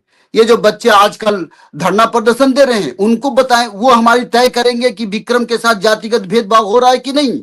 ये तय करेंगे, यूजीसी ये सब तय करेगी। आपके इसमें प्रॉब्लम है। दूसरा ये करें कि एक्सलेंस स्पोर्ट्स, स्पोर्ट्स में जो एक्सलेंट होगा। अब मैं यहां पे एक और एग्जांपल देना चाहता हूं, प्रोफेसर रामचंद्र गुहा की। रामचंद्र गुहा ने एक किताब लिखी थी, कॉर्नर समथिंग कॉर्नर। वो पावलंकर बालू पे था। पावलंकर बालू तीन भाई थे जो टॉप रैंक के क्रिकेटर थे भारत में, और वो दलित समाज से थे, महाराष्ट्र से बिलोंग करते थे। ये लोग ऑलराउंडर थे कि बहुत अच्छे ऐसे आपका बॉलिंग करते थे, विकेट करते थे। इसमें एक व्यक्ति कप्तान भी था। लेकिन दुखद बात है, रामचंद्र गुहा के हिसाब से, जो ब्राह्मण समाज से रामचंद्र गुहा, हमारी बिरादरी से नहीं है, उन्होंने इस किताब को लिखा। उसमें यह बताया कि जब ड्रेसिंग रूम होता था वहां पे इनके साथ लोग बैठते नहीं थे। केवल ग्राउंड में जब क्रिकेट खेलने की बात आती थी तब जाकर के बॉल करते थे, बैट करते थे एक साथ। लेकिन जब ड्रिंक करने की बात आती, जो क्रिकेट के मैदान में जो आप लोग देखते हैं ड्रिंक, उस समय ड्रिंक भी अलग दिया जाता था। कैसा ये देश है? किस स्पोर्ट्स की बात करते हैं आप? किस किस किस किस व्यक्ति को स्पोर्ट्स में रखते हैं आप? हमारे समाज के कितने लोग स्पोर्ट्स में, कितने क्रिकेटर हैं, कितने फुटबॉलर हैं जिनको आपने इसमें कैटेगरी में रखा? तो ये जो आपने रखा है कि जो जो जो स्पोर्ट्स का परफॉर्मेंस में अच्छा करेगा उसको हम कमेटी का सदस्य बनाएंगे, टोटली बकवास है। ऐसे लोग जिनको जाति के बारे में क ख अगर नहीं मालूम, वो हम तय करेंगे कि जातिगत घटनाएं घट रही है कि नहीं। इसके बाद जो छठवां है, the coordinator of equal opportunity centre cell as ex officio member secretary. Equal opportunity centre का जो अध्यक्ष होगा वो पदेन अध्यक्ष होगा। मैं आपके माध्यम से बात कर रहा हूं, किसको मूर्ख बना रहा है यूजीसी? किसको मूर्ख बना रहा है? अंबेडकर चेयर पूरे भारत के यूनिवर्सिटीज में कहीं कहीं पे है, सब जगह पे नहीं है। अंबेडकर चेयर का अध्यक्ष आपका अपर कास्ट का कई प्रोफेसर को बनाया जाता है। अपर कास्ट का व्यक्ति अंबेडकर चेयर का अध्यक्ष होगा और अंबेडकर की बात करेगा। वो किस आधार पे बात करेगा? वो अंबेडकर की बात। तो इक्वल अपॉर्चुनिटी ऑफिस में आपके एससी एसटी ओबीसी से नहीं होंगे, आपने जनरल कैटेगरी के व्यक्ति को आप अध्यक्ष बनाएंगे। फिर ये मिलकर के तय करेंगे कि हाँ इनके साथ जातिगत की भेदभाव हो रहा है कि नहीं हो रहा है। कितना दुखद बात है कि भारत में जगजीवन राम चेयर है, इक्वल आपका एससी एसटी सेल है, अंबेडकर चेयर, इन सभी जगहों पे प्रोफेसर के नाम पे अपर कास्ट के लोगों को इनका चेयरमैन बनाया जाता है। इक्वल, मैं जेएनयू में था, वहां पे संजोग से इसके थ्रोट सर उसके चेयरपर्सन थे। लेकिन ज्यादातर लोग मैं देखा नहीं, ज्यादातर ये देखने में आया कि अपर कास्ट के लोग बनते हैं। तो आपका रजिस्ट्रार, आपका चेयरपर्सन, आपका गोल्ड मेडलिस्ट, आपका स्पोर्ट्स पर्सन, आपका इक्वल अपॉर्चुनिटी का आदमी, और आप तय करेंगे कि जाति घटनाएं घट रही है कि नहीं। अरे मैं कह रहा हूं कि रोज घटनाएं घट रही हैं, ये लोग तय करेंगे। तो ये दिक्कत है। मैं आपके आपके चैनल के माध्यम से यूसी से कहना चाहता हूं कि इसमें सबसे बड़ी प्रॉब्लम है ये कमिटी में। ये कमिटी अगर कोई बच्चे हिम्मत के साथ करेगा तो ये छो मिल करके कहेंगे कि जाति की घटनाएं यूनिवर्सिटी में घटती नहीं है, और कॉलेज में तो बिल्कुल नहीं गई।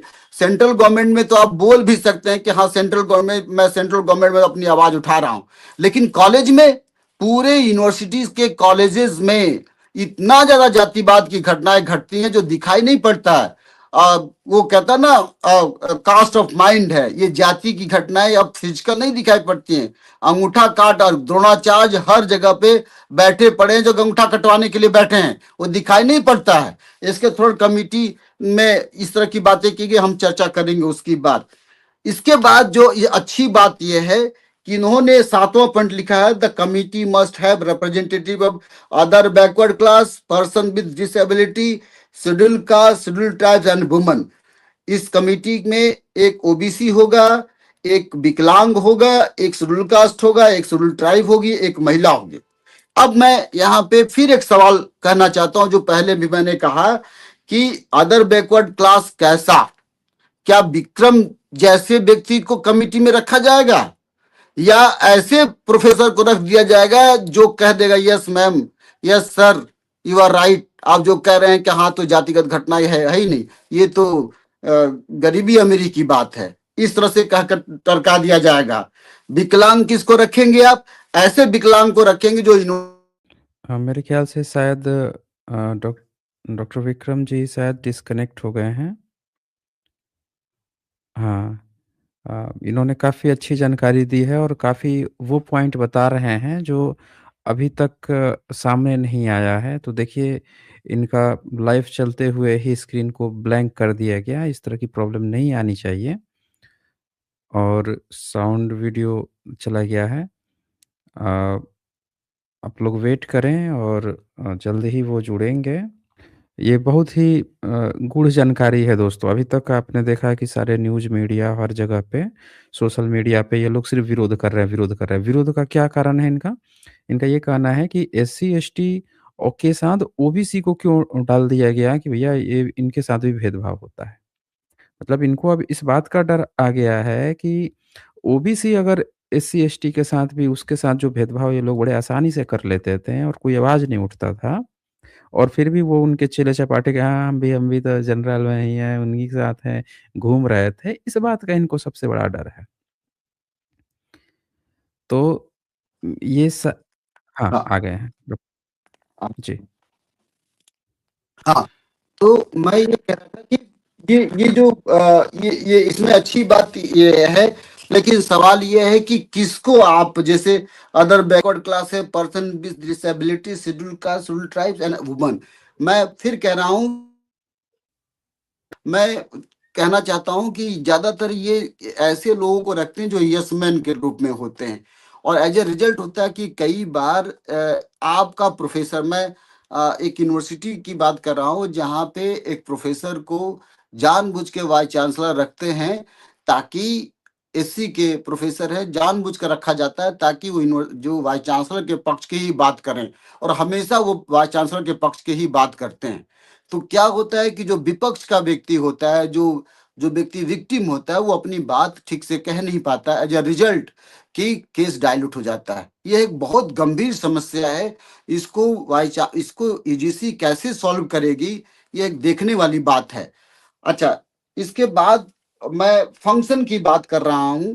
इसमें देखिए, जो एक इम्पॉर्टेंट फंक्शन है, ये बताया गया है कि इक्वल अपॉर्चुनिटी जो फंक्शन है, इसमें टर्म लिखा है कि the term of member shall be 2 years, 2 साल का, दो साल का ये समय होगा और 1 साल का इनवाइट होगा। इस पे हमें ज्यादा बात करने की जरूरत नहीं है। जो मुख्य बात है वह ये, फंक्शन की बात इसमें लिखा गया है कि सोशल एक्सक्लूजन को लाया जाएगा, प्रमोट इक्विटी को लाया जाएगा, टीचिंग नॉन टीचिंग स्टाफ के बीच में समय समय पे ये मीटिंग कराई जाएगी। हमेशा ये बातें कही जाती है, लेकिन कभी हुआ नहीं। जैसे जैसे एक एग्जांपल मैं दे रहा हूँ कि जो फोर्थ क्लास एम्प्लॉई है, ज्यादातर फोर्थ क्लास एम्प्लॉई जो वाल्मीकि समुदाय से होता है, या जो क्लर्कल ग्रेड में होता है, जो निचले तबके का होता है, जो प्यून होता है, जो एससी का, एसटी का, ओबीसी का प्यून, उनके साथ बहुत बुरी तरह से डिस्क्रिमिनेशन डिपार्टमेंट में किया जाता है। इसका एग्जाम्पल कई कई लोगों ने आत्महत्या करने की कोशिश की है। कई लोग, जैसे जैसे मैं एक बाहर एग्जाम्पल देने की कोशिश कर रहा हूँ। कई लोगों ने फांसी लगा ली है, और जब जो व्यक्ति लगा लेता है, तब ये कह देते हैं कि पर्सनल रीजन से, कोई अपनी पर्सनल रीजन की वजह से फांसी लगा देता है, और वो मैटर डाइल्यूट हो जाता है। जबकि कई बार ये मैटर सीधे सीधे कास्ट से जुड़ा होता है, जो एम्प्लॉय का, जो स्टाफ की बात होती है, टीचर की बात होती है। कई बार टीचर डिप्रेशन का शिकार होता है। इसका सबसे बड़ा एग्जाम्पल एससी कमीशन है। एससी कमीशन में आप जाइएगा तो हर जगह पे ये बात आएगी कि मेरा प्रमोशन रोक दिया गया है, मेरा ग्रेड रोक दिया गया है, मुझे बढ़ने नहीं दिया जा रहा है।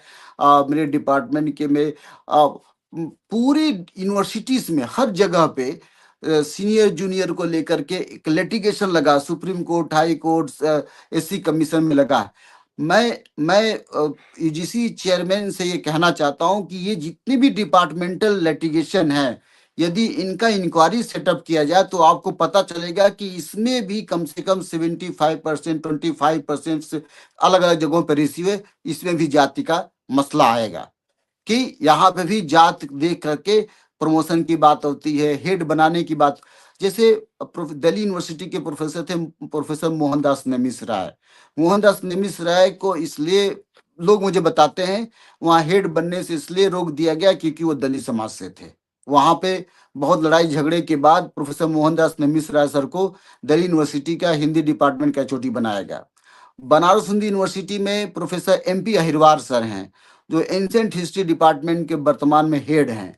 जब इनको हेड बनाने की बारी आई तो एक लिटिगेशन आया कि नहीं, हेड बन नहीं सकते, क्या जूनियर सीनियर में प्रॉब्लम आ गई। तो जब वहां के छात्रों ने धरना प्रदर्शन दिया तब जाके पता चला कि वहां पे हेड का रास्ता क्लियर हुआ। हर जगह पे ये कहानी है। बहुत क्लियर कट में जो एससी एसटी ओबीसी के हेड होते हैं उनको जल्दी से आसानी से हेड बनने नहीं दिया जाता, क्योंकि हेड का रोल बहुत अहम होता है। तो अब ये इक्वल अपॉर्चुनिटी ऑफिस ये कह रहा है कि हम टीचर नॉन टीचिंग स्टाफ के बीच में समय समय पे वर्कशॉप कराएंगे। देखते हैं हम कितना वर्कशॉप कराते हैं, मुझे आज तक तो वर्कशॉप दिखाई पड़ा नहीं। इसके बाद सभी सभी को वर्कशॉप के माध्यम से हम ये बताएंगे कि ये जरूरी है। ऐसा कई फंक्शन लिखे गए हैं। एक फंक्शन यह भी है कि इक्वल अपॉर्चुनिटी ऑफिस से ये कहा गया है कि to maintain an online portal for reporting any incident of discrimination. अब इस ये ऑनलाइन पोर्टल में रिपोर्ट करने को कहा गया है। मैं साइंस जर्नी भाई बता रहा हूँ कि यूनिवर्सिटी में बहुत दिनों से कार्यरत हूँ। मैं आसाम यूनिवर्सिटी में कार्य किया, मैं इलाहाबाद में कार्य कर रहा हूँ, मैं जेएनयू में पढ़ा, मैं जामिया जाता आता रहा।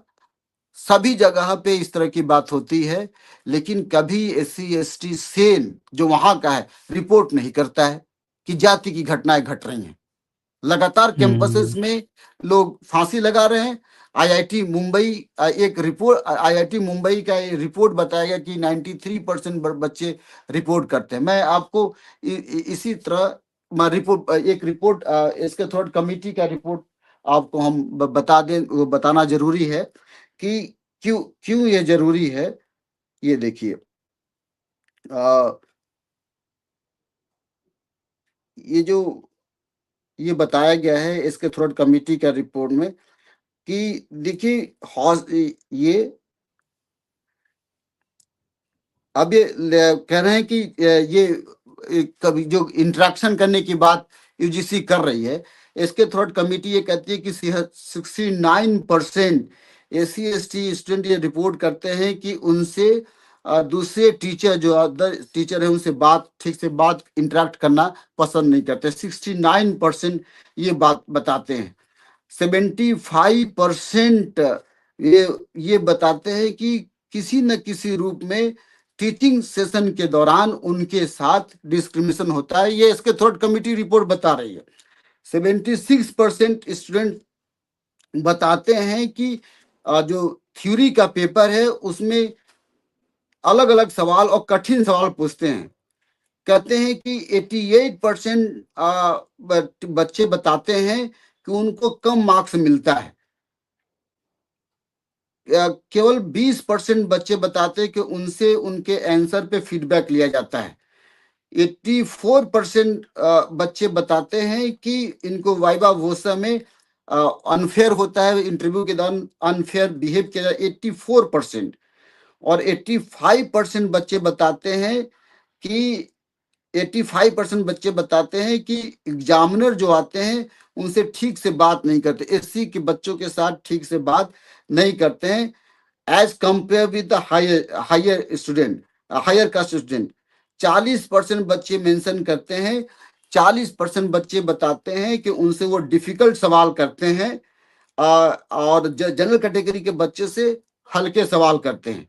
यह भी एक इम्पॉर्टेंट सवाल है कि आपका एससी एसटी ओबीसी का बच्चा जाएगा तो आप कठिन सवाल करेंगे और जनरल कैटेगरी का बच्चा जाएगा तो आप हल्के सवाल करेंगे।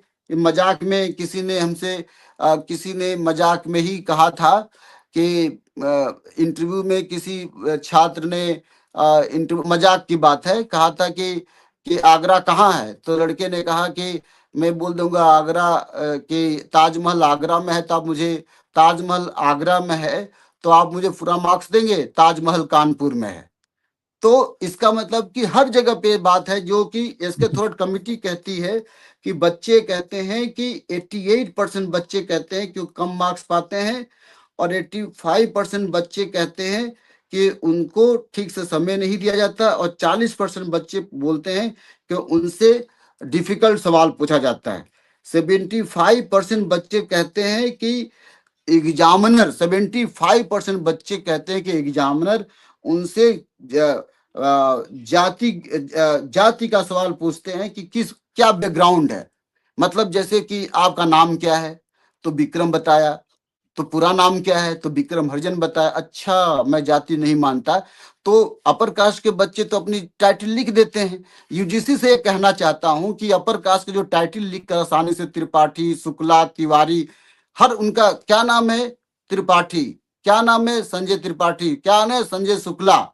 और हमारे बच्चे का नाम अगर विक्रम कुमार है, विक्रम भारती है, विक्रम गौतम है, तो जानना चाहते हैं कि आपकी जाति क्या होती है। ये मैं नहीं कह रहा हूं, ये 75% बच्चे बताते हैं कि उनका बैकग्राउंड पूछा जाता है, हर जगह पे उनका बैकग्राउंड पूछा जाता है। सेमेस्टर में ये विशेष रूप से है, प्रैक्टिकल नंबर देने में विशेष रूप से। इसके बाद 85% बच्चे बताते हैं कि इसके वजह से 84% बच्चे बताते हैं कि इसकी वजह से उनका ग्रेड का प्रभाव पड़ता है। इसी तरह से क्लास की बात होती है।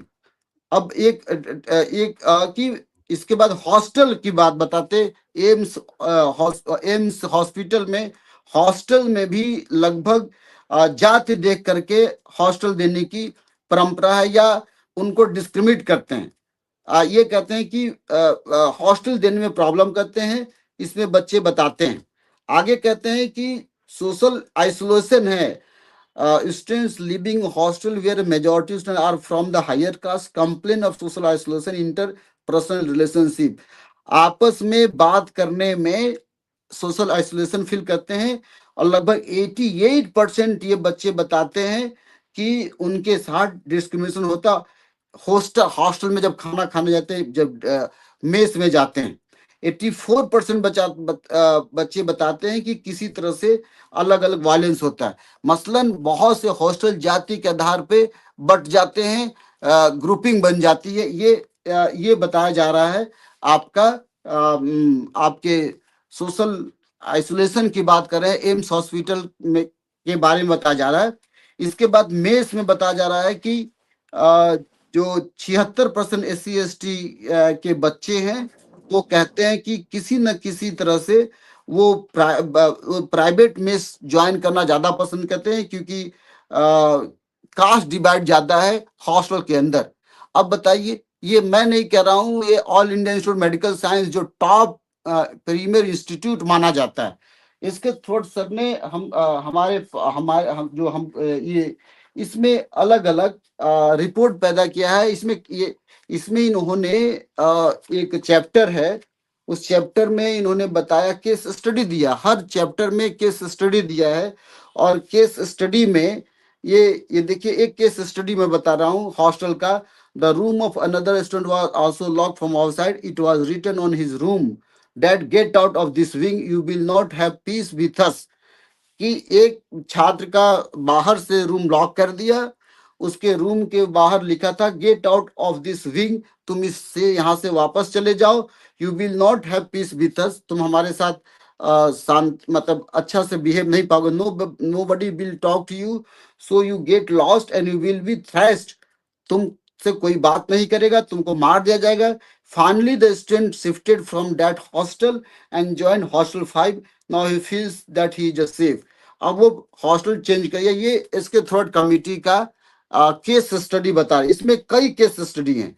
एक केस स्टडी बताया जाए, the high caste student harass by not talking to us, high caste बच्चे जो होते हैं हमसे बात नहीं करते हैं।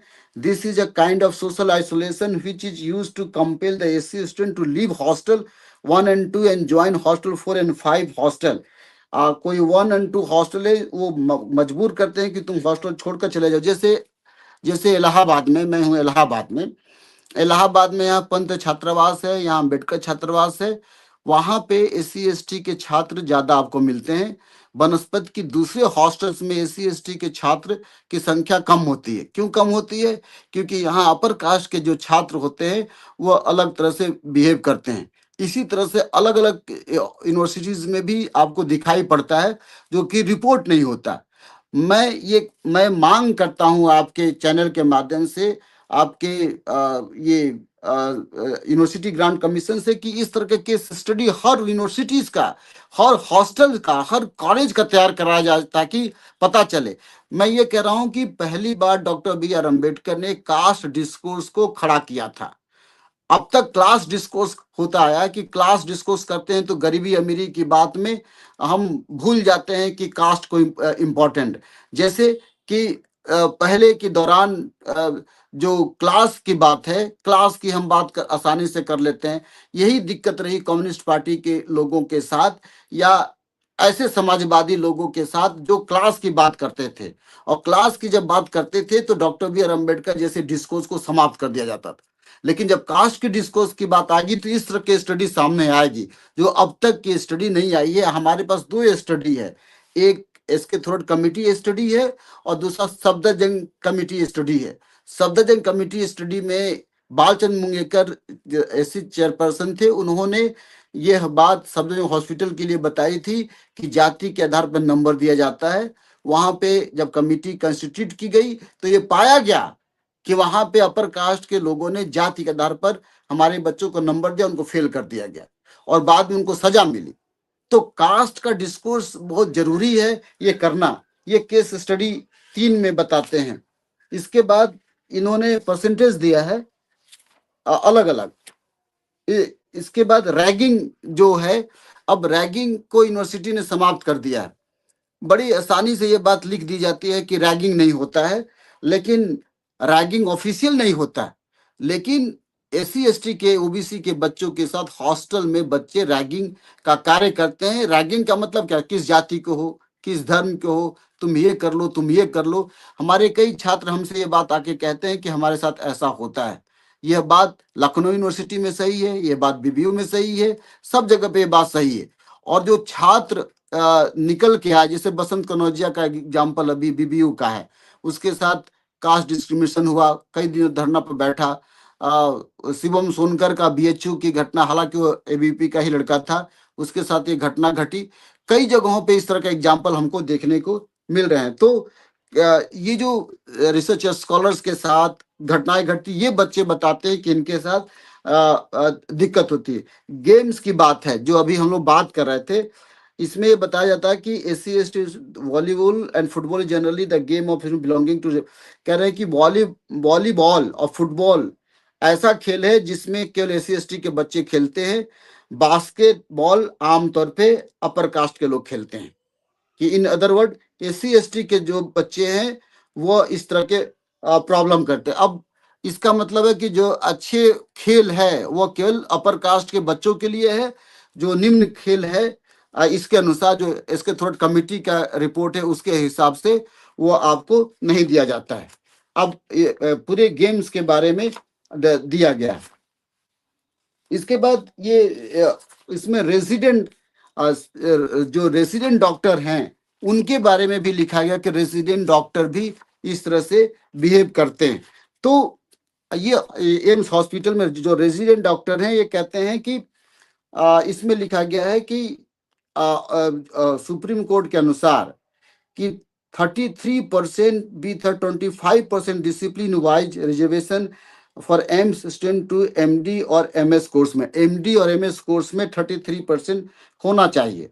जबकि ये बता, लेकिन मात्र 5% जो बच्चे हैं इसमें आ पाते हैं। मुझे लगता है ये भी बहुत ज्यादा है, लेकिन इसमें ये बात लिखी गई है। मैं पूरा अगर बारीकी से पढ़ूंगा तो ये बात हमको समझ में आएगी कि किस प्रकार से यहाँ पे अलग अलग बच्चों के साथ अलग अलग डिस्क्रिमिनेशन किया जा रहा है। मैं सभी दोस्तों से ये अनुरोध करना चाहूंगा कि आप ये जो एम्स हॉस्पिटल का रिपोर्ट है, प्लीज एम्स हॉस्पिटल के रिपोर्ट को पढ़ेंगे। ये साफ साफ दिखाई पड़ता है, इसके थ्रोट कमिटी के बनी है, तो आप ये देखेंगे कि किस प्रकार से जातिगत घटनाएं घटती हैं। इसके बाद मैं और दूसरे लाइन पे चर्चा करता हूं। ये जो बताया गया है, अब इसमें ये बताया गया है, जो अपर कास्ट के लोग विरोध कर रहे हैं, क्या कर रहे हैं कि higher education shall also constitute a smaller body to be known as equity squad with such a representative as it is considered necessary for maintaining vigil and preventing any discrimination on the campus.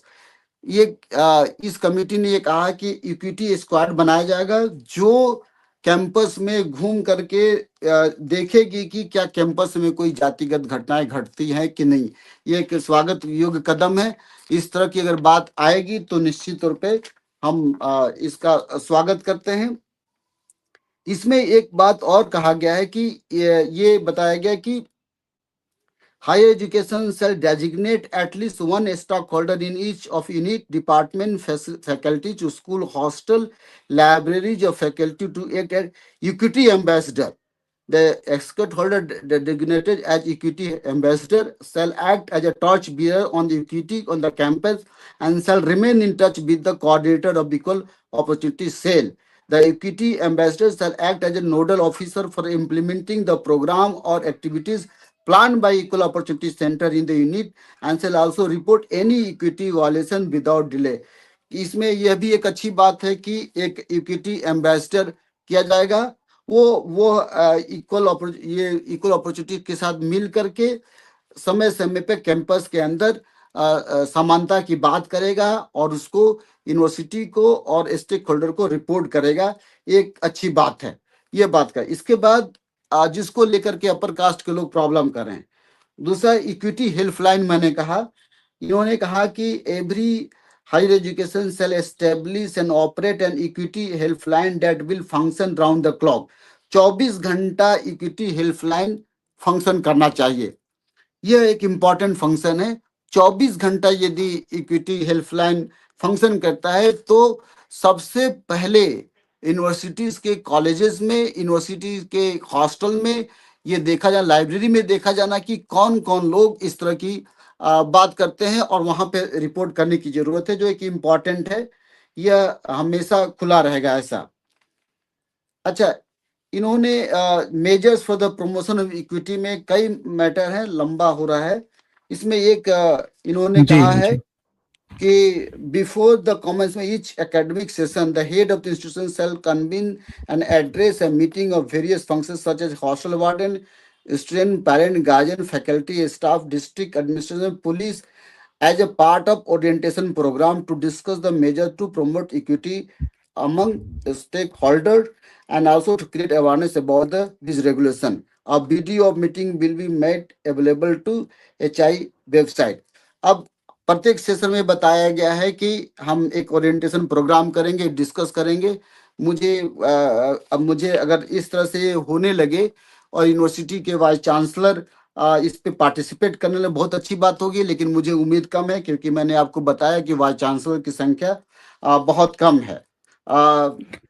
जो important बात है, जो जी, sir जी। Important बात है, जो एक important बात ये है कि जो सबसे इम्पोर्टेंट बात है इसमें सभी जगहों पे, इसमें ये बताया गया है कि जो मॉनिटरिंग करेगा, पहली बार मुझे लगता है कि हो रहा है कि the UGC shall establish a monitoring mechanism to review the progress made in achieving the objective of this regulation and devise mechanism for it, including calling for the information from the HEI visiting the campus. Based on the such a review, UGC may advise to HI to take measure to achieve the objective of this regulation and the HI shall act accordingly.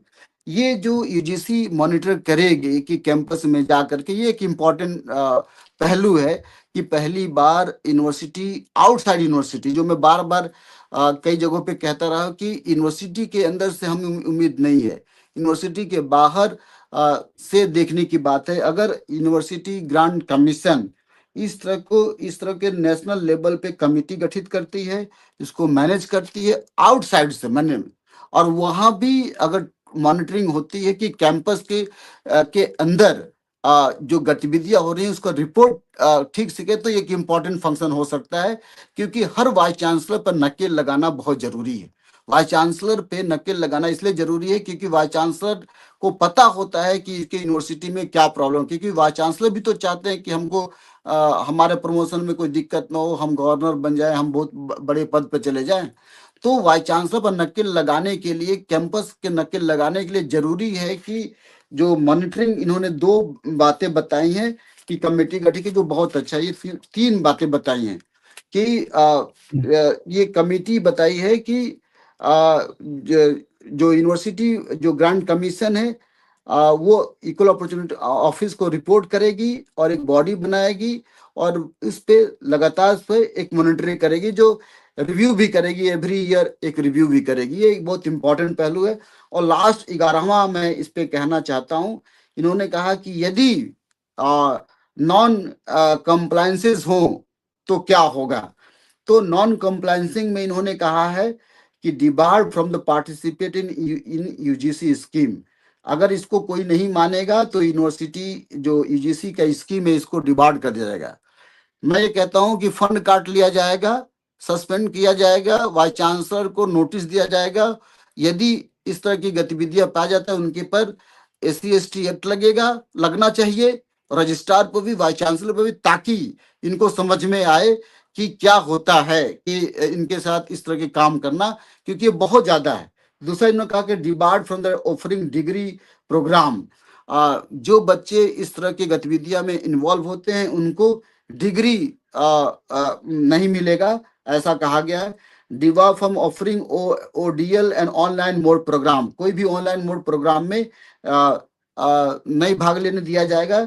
Remove from the list of HI maintain under section 2F and 12B of the UGC act, जिसका कि upper caste के लोग विरोध कर रहे हैं कि इसको हायर एजुकेशन के लिस्ट से डिवार्ड कर दिया जाएगा अगर इस तरह की बात होगी। तो ये एक अच्छा संकेत है और बहुत अच्छी बात है कि इन्होंने इस तरह की बात करने की कोशिश की है, ताकि यूनिवर्सिटी ग्रांट कमीशन इन पर नकेल कस सके।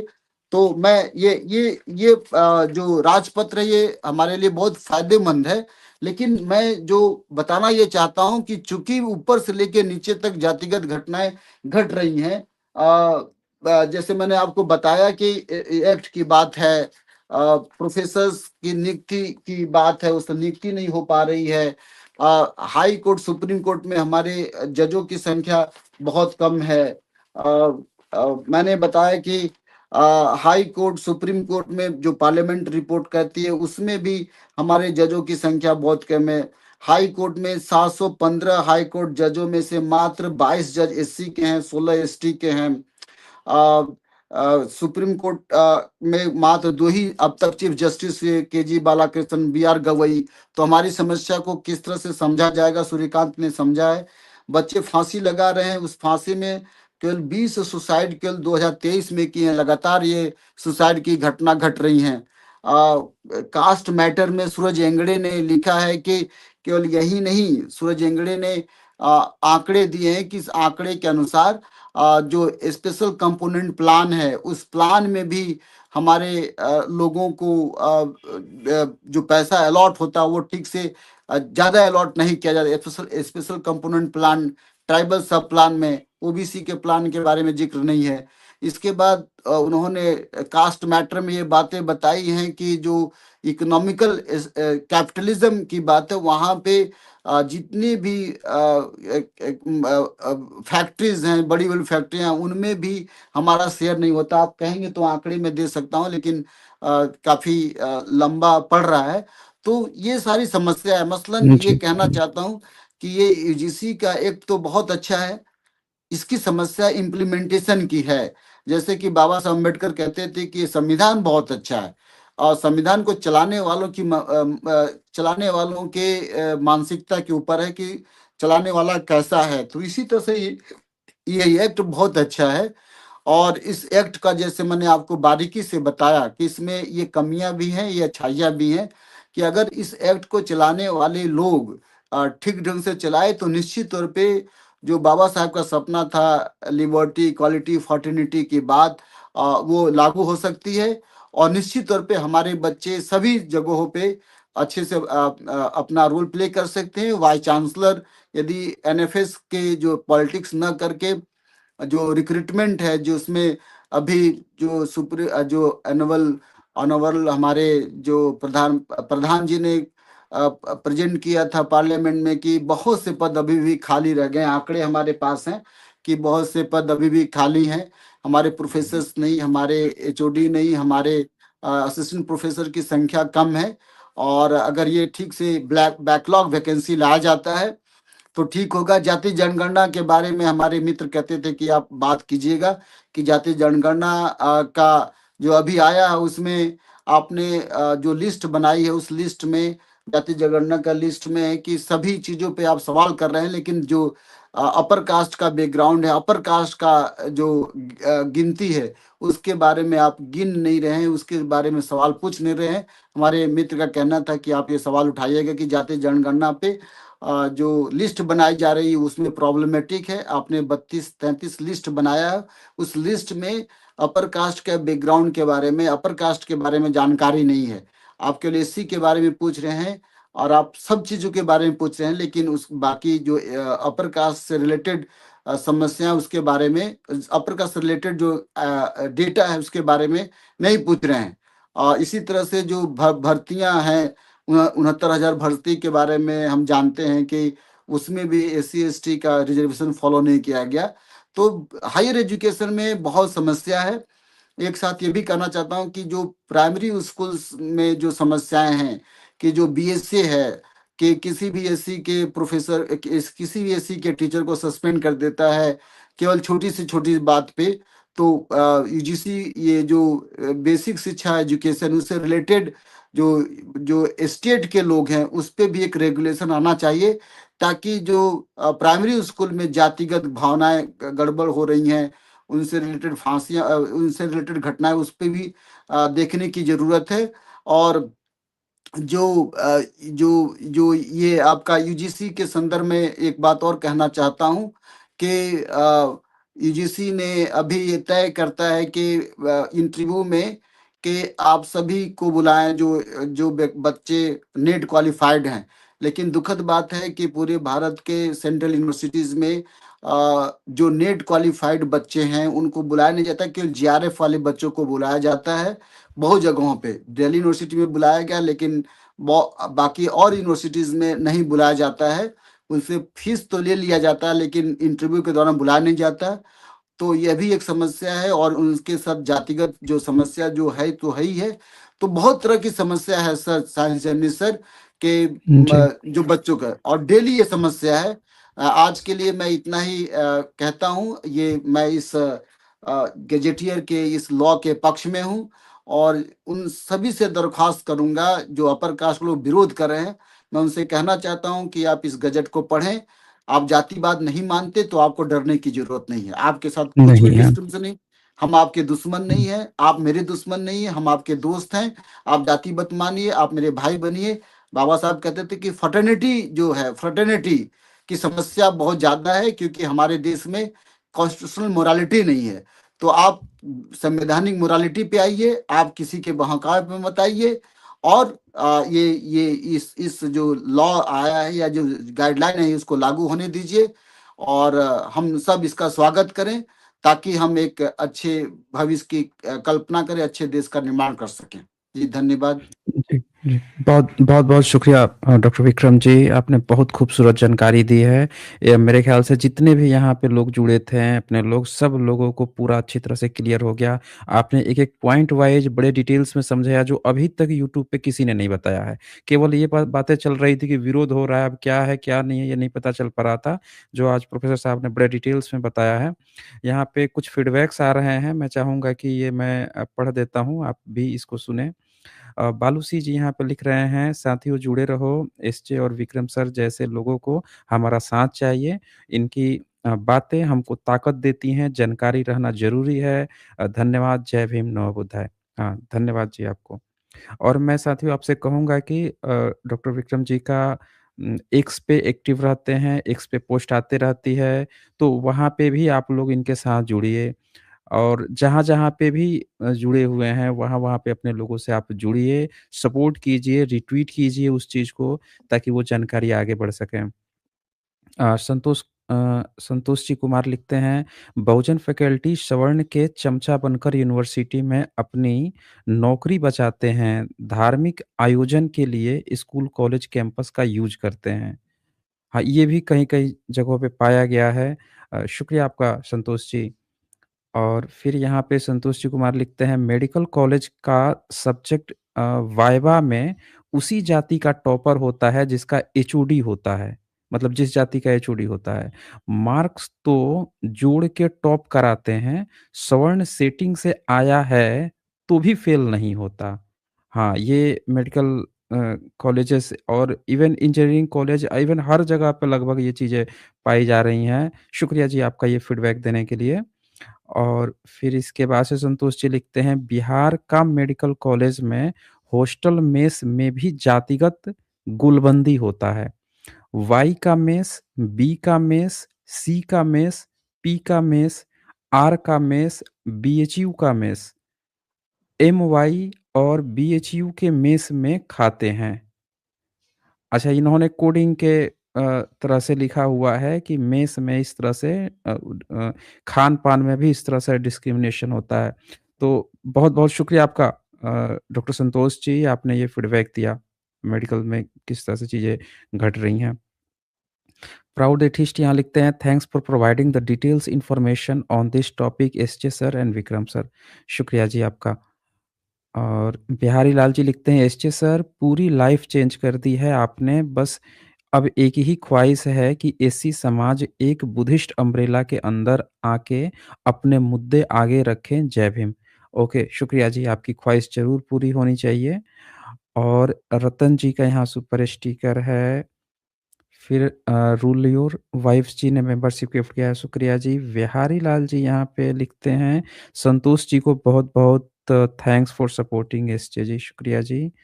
और यहाँ पे अर्जुन कुमार जी लिखते हैं, साईं जर्नी sir and doctor Vikram sir, thank you information के लिए, क्रांतिकारी जय भीम, नमो बुद्धाय। शुक्रिया जी आपको।